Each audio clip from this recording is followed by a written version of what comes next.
My phone buzzed with another frantic text from my son, Marcus. Mom, Grandma, and Grandpa are moving all our stuff to the basement. They won't listen to us. I stared at my phone in disbelief, my hands trembling as I stood in the middle of my office. I'm Elizabeth Morgan, 36, and this was supposed to be just another ordinary Tuesday at the law firm where I work as a senior paralegal. Instead, I was reading desperate messages from my children about my in-laws' latest power play. Your room is perfect for Lily. My mother-in-law's text arrived moments later, as if on cue. She needs the space more than Marcus and Sophia. They can share the basement. It's finished anyway, and they're old enough to understand. Lily, my brother-in-law's 8-year-old daughter, the golden grandchild who could do no wrong.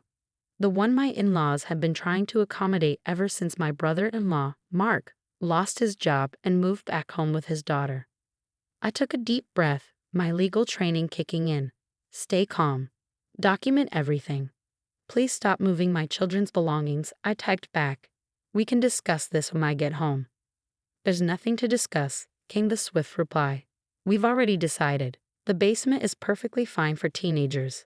My children were 14 and 12, and the basement had been strictly off limits to them since we moved in. Too dangerous, too damp, too many exposed pipes. Those were my in-laws' excuses whenever Marcus or Sophia wanted to use it as a play area. But now, suddenly, it was perfectly fine for them to live there. I glanced at the photo frame on my desk, my mom smiling back at me. She'd left me this house when she passed away 5 years ago, making me promise to always protect my children. My in-laws had moved in 2 years later when Robert, my husband, insisted they needed help with their medical bills. Just until they get back on their feet, he'd said. Now, they acted like they owned the place. Another text from Sophia. Mom, they're taking down all our posters. Grandma says they're too childish for Lily's taste. I grabbed my purse and car keys. I'm coming home. I messaged my kids. Just stay calm. Everything will be okay. The 20-minute drive home felt like hours. I kept thinking about the document locked in my office safe at work. The one my in-laws had no idea existed. The one that would change everything. When I pulled into the driveway, the scene that greeted me made my blood boil. Marcus and Sophia sat on the front steps, tears streaming down their faces. Through the open garage door, I could see their belongings piled haphazardly, books, clothes, gaming console, Sophia's art supplies, all thrown together without care. My mother-in-law, Helen, stood in the doorway, arms crossed, looking triumphant. Elizabeth, good you're home. We've made some changes for Lily's benefit. The children are being difficult about it. I walked past her without a word and went straight to my kids. Pack your bags, I said, loud enough for Helen to hear. Just the essentials for now. What? Helen's voice rose sharply. Where do you think you're taking them? I turned to face her, my voice steady. To a hotel, for now, since you've decided my children don't deserve their own rooms anymore. Don't be dramatic, she scoffed. The basement is perfectly adequate. Besides, Lily needs. Lily needs? I cut her off. What about what my children need? Their stability? Their privacy? Their sense of security in their own home. This is for the best, my father-in-law, George, chimed in, appearing behind Helen. Lily's going through such a difficult time with her father's situation. She needs a proper space to thrive. I helped my kids gather their immediate necessities while my in-laws continued their justifications. Robert was still at work, conveniently absent as usual when his parents overstepped. He probably sighed with them anyway. He always did. Mom, Sophia whispered, clutching her backpack. Are we really leaving? I squeezed her shoulder. Just for a little while, sweetheart. Trust me. As we walked to the car, Helen called out, You're being ridiculous, Elizabeth. Think about what this will do to the family. I helped my kids into the car, then turned to face my in-laws one last time. Oh, I am thinking about family, I said calmly. I'm thinking about how you've forgotten whose house this really is. Their confident expressions faltered slightly. Good. Let them worry. What's that supposed to mean? George demanded. I smiled, starting the car. You'll find out soon enough. As we drove away, I could see them in the rearview mirror, huddled together on the porch, probably already planning how to spin this to Robert. They had no idea what was coming, no idea that tomorrow morning my lawyer would be serving them with documents they never expected to see. Mom? Marcus's voice was small from the back seat. What's going to happen now? I caught his eye in the rearview mirror. Now, sweetheart, we're going to teach Grandma and Grandpa a very important lesson about respect and property ownership. The hotel I had booked was just 10 minutes away, close enough to school, far enough from the drama. As I watched my children settle into the room, my phone buzzed with messages from Robert, demanding to know what I was doing. I ignored them all.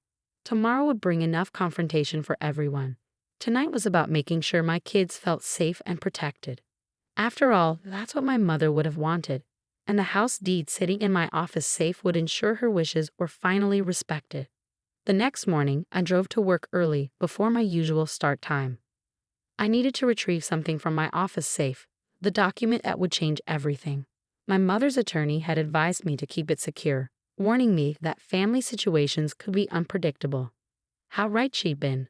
My phone had exploded with messages overnight. Robert had left 5 voicemails, each more demanding than the last. "You're overreacting," he insisted. "Come home, and we can work this out like adults." Helen and George had taken a different approach, sending guilt-tripping texts about family loyalty and how I was traumatizing poor Lily. They'd even gotten Mark involved, who messaged me about how his daughter needed stability during this difficult time. None of them mentioned my children's trauma. I pulled the deed from my safe, along with the other documents my lawyer had prepared. The truth was, I'd been ready for something like this. Ever since Helen and George moved in, they'd been slowly pushing boundaries, testing how far they could go. Moving my children to the basement wasn't just crossing a line, it was bulldozing right over it. My colleague Jessica appeared in my doorway as I was gathering the papers. "Ready?" she asked. As a real estate attorney, she helped me prepare for this moment. "More than ready," I replied, checking my watch. The process server should be arriving at the house right about now. I'd arranged for the documents to be served during breakfast, Helen and George's sacred family time that they'd insisted everyone attend. Well, everyone except my children, whom they'd planned to banish to the basement with their meals. My phone buzzed. A text from Robert. "What the hell, Elizabeth?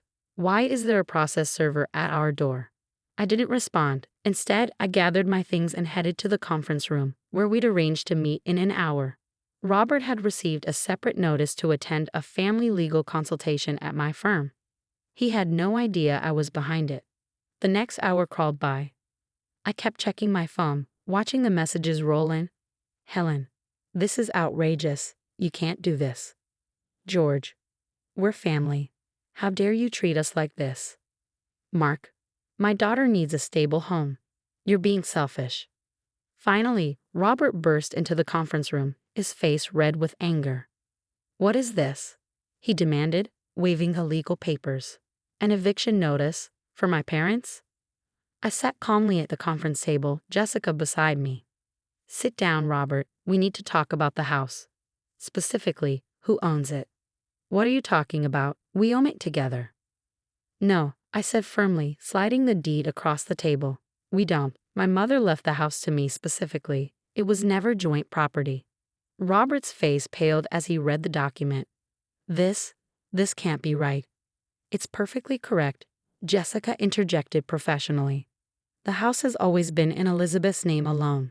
Your parents have been living there as guests who have now overstayed their welcome and violated the rights of the legal owner's minor children." Robert sank into a chair, still staring at the papers. "But they're my parents," he whispered. "They need a place to stay. They need to respect boundaries," I corrected him. "They need to understand that they can't just take over my children's rooms and relegate them to the basement. They need to remember whose house they're living in. And Mark, Lily, where are they supposed to go?" "That's not my problem," I replied, though my heart ached for my niece. "Mark needs to step up and find his own place. He's been living off your parents' goodwill for too long, and they've been living off mine." Just then, my phone buzzed with a message from Marcus. "Mom, Grandma, and Grandpa are packing their things. They look really angry." Good. The process server had done their job. "The eviction notice gives them 30 days, I explained to Robert. "That's more than generous, considering they tried to force our children into the basement without any discussion." "You can't do this," he protested weakly. "Actually, she can," Jessica interrupted. And if your parents fail to comply with the eviction notice, we're prepared to take further legal action. Robert stared at me, really looking at me, perhaps for the first time in years. Why didn't you tell me about the deed? Would it have made a difference? I asked quietly. Would you have stood up to your parents when they decided to take over our children's rooms? Would you have protected Marcus and Sophia's rights to feel secure in their own home? His silence was answer enough. I love you, Robert, I continued, my voice softening slightly. But our children have to come first. Your parents have been pushing boundaries for 2 years, and you've let them. Yesterday, they went too far. He rubbed his face with his hands, suddenly looking tired. What do you want me to do? I want you to support this decision. I want you to help your parents and Mark find new places to live. Most importantly, I want you to understand that our children's well-being isn't negotiable. As Robert left the conference room, looking defeated, I felt a weight lift from my shoulders. The hard part wasn't over. There would be more drama, more guilt trips, more accusations of betrayal. But for the first time in 2 years, I felt in control of my own home again. My phone buzzed with another message, this time from Sophia. Grandma's crying and saying we're tearing the family apart. Are we bad people, Mom? I quickly typed back, no, sweetheart. Sometimes standing up for what's right feels wrong at first. But I promise you, we're doing the right thing. The next few weeks were a storm of emotions and accusations. Helen and George alternated between icy silence and dramatic outbursts, making the house feel like a battlefield. Mark had already found an apartment, taking Lily with him. Apparently, he'd been saving money but preferred living rent-free at his parents' expense, or rather, at my expense. One evening, as I helped Marcus and Sophia move back into their rooms, Helen appeared in the doorway, her arms crossed. I hope you're happy, she said bitterly. You've destroyed this family. I continued hanging Sophia's art back on her walls, refusing to take the bait. No, Helen. You destroyed this family when you decided my children were less important than your grandchild. We were trying to help everyone, she protested. Lily needed her father to step up and find his own place. I interrupted. Instead, you enabled his dependence and tried to sacrifice my children's well-being in the process. George appeared behind her, his face stern. We found a condo, he announced. We'll be out by the end of the week. Not that you've left us much choice. I'm glad to hear it, I replied calmly, smoothing Sophia's bedspread. I hope your new place helps you remember the importance of respecting boundaries. They left without another word, but I could hear Helen crying dramatically in the hallway. Once that sound would have filled me with guilt. Now, it just reinforced that I'd made the right decision. Robert had been staying at a hotel, claiming he needed space to think. He came by that weekend to talk, looking more humbled than I'd seen him in years. I spoke with Mark, he said, sitting at our kitchen table. He'd admitted he'd been taking advantage of the situation. He's actually making good money at his new job. He just didn't want to spend it on rent. And your parents enabled that behavior, I added, pouring us both coffee, just like they enabled his irresponsibility when we were first married. Robert nodded slowly. I see it now. How they always coddled him, made excuses for him. I was so used to it, I didn't realize how unfair it was to you and the kids. From upstairs came the sound of Marcus's laughter, real, genuine laughter I hadn't heard in weeks. He and Sophia were decorating their rooms, reclaiming their spaces. The sound seemed to affect Robert deeply. I failed them, he said quietly. I failed you too. Yes, I agreed, you did, but you can do better now. Starting with supporting this change instead of fighting it. He reached across the table, taking my hand. I want to come home, he said. I want to make this right. I squeezed his hand but kept my voice firm. You can come home, but things will be different. Our children come first, always. No more letting your parents overstep. No more enabling Mark's irresponsibility at our family's expense. I understand, he said, and for the first time, I believed him. The day Helen and George moved out, there were no tearful goodbyes, no dramatic scenes. They packed their car in silence, pointedly ignoring me as I supervised from the porch. But just before they left, Helen turned to me. You think you've won, she said, her voice cold. But you've lost something precious, family. I met her gaze steadily. No, Helen. I protected my family, my children. You're the ones who forgot what family really means. As their car disappeared down the street, Marcus and Sophia came to stand beside me. Are they going to hate us forever? Sophia asked quietly. I pulled her close. They don't hate us, sweetheart. They're just learning a hard lesson about consequences. Sometimes love means setting boundaries, even when it hurts. That evening, we had our first peaceful family dinner in weeks. Robert was back home, the kids were laughing, and the house felt lighter somehow. As I watched my family truly together for the first time in years, I thought about my mother. She left me this house as a legacy, a foundation for my children's future. By standing firm, by refusing to let others diminish that legacy, I'd honored her memory and protected what mattered most. Mom, Marcus said suddenly, I'm proud of you for standing up to them. Tears pricked at my eyes. Thank you, sweetheart. I'm proud of you too, both of you, for being so strong through all of this. Robert reached over, squeezing my hand.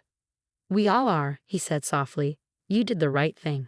Later that night, as I tucked Sophia into bed in her own room, not the basement, never the basement, she hugged me tight. I love you, Mom, she whispered. Thank you for fighting for us. As I closed her door, I caught sight of my reflection in the hallway mirror.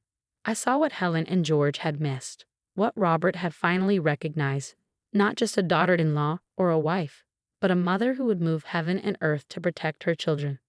Sometimes the greatest victory isn't in winning the battle, but in choosing which battles to fight. And sometimes protecting your family means standing up to the very people who should have been protecting it with you.